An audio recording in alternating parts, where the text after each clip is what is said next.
E se eu te dissesse que o criador de Cavaleiros do Zodíaco nunca gostou da obra que marcou a sua infância? Sim, essa mesma obra que você assistia de manhã, de tarde, chorava, vibrava, imitava golpe no quintal, talvez nunca tenha sido exatamente aquilo que o autor queria. Parece loucura, né? Parece teoria conspiratória de fã maluco. Mas depois desse vídeo, existe uma grande chance de você nunca mais olhar Saint Seiya do mesmo jeito. Então já deixa o like, porque isso aqui vai doer em alguns. Mas calma, antes de tacar a armadura de Pégaso na minha cara, respira. Vamos aos fatos. Masami Kurumada criou Cavaleiros do Zodíaco nos anos 80. O mangá nasce simples, direto, seco, pouco diálogo, pouca introspecção, muito golpe e pronto. Só que aí acontece algo que todo autor sonha. A obra vira anime. E quando o anime entra em cena, a Toei faz aquilo que a Toei sempre faz. Ela transforma tudo. As lutas ficam mais longas, os personagens ganham mais personalidade, o drama aumenta, a trilha sonora vira lendária, as frases ficam icônicas, aquele "meu cosmo vai explodir" anime, a emoção exagerada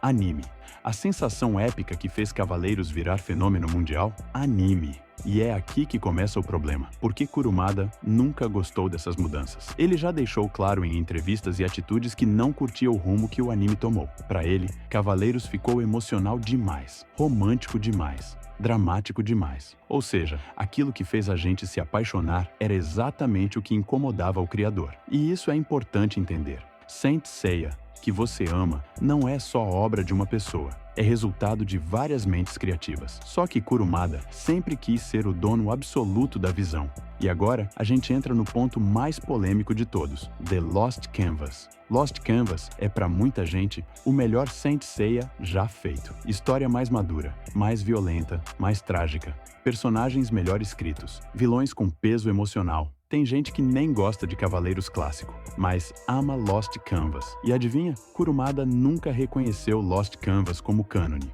Mesmo com o sucesso, mesmo com os fãs pedindo continuação, mesmo com o anime indo muito bem, a obra foi cancelada. E aí você me pergunta, mas foi só por dinheiro? Foi só decisão de estúdio? Talvez. Mas é impossível ignorar que Lost Canvas foi feito sem Kurumada no controle criativo. E isso parece ser o ponto central de tudo. Sempre que Kurumada tem controle total, o resultado divide fãs. Next Dimension tem quem goste, mas tem quem ache arrastado, confuso e sem impacto. Ômega, polêmico até hoje. Reboots, sempre com aquela sensação de faltou alma. Enquanto isso, Lost Canvas, feito por outra autora, é tratado como o primo que ninguém quer convidar para o Natal, amado pelos fãs, ignorado pelo criador. E isso cria uma situação estranha. Saint Seiya parece crescer mais quando Kurumada não está no volante.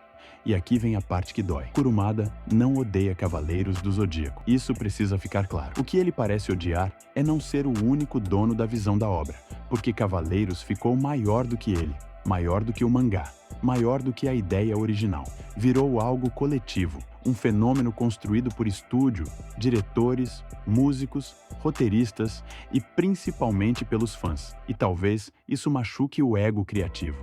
Porque no fim das contas, o Saint Seiya que vive no coração do público não é 100% o Saint Seiya do Kurumada. E aí a pergunta que ninguém gosta de fazer, mas todo mundo pensa: Cavaleiros do Zodíaco é grande por causa do Kurumada? Ou apesar dele, Lost Canvas merecia continuar? Você acha que Kurumada sabotou, consciente ou inconscientemente, a própria franquia? Ou ele só tentou proteger sua visão original? Comenta aí, porque essa discussão nunca morre. E se você curte esse tipo de análise mais sincera, sem passar pano, se inscreve no Universo Anime, porque aqui a gente fala de anime sem armadura emocional.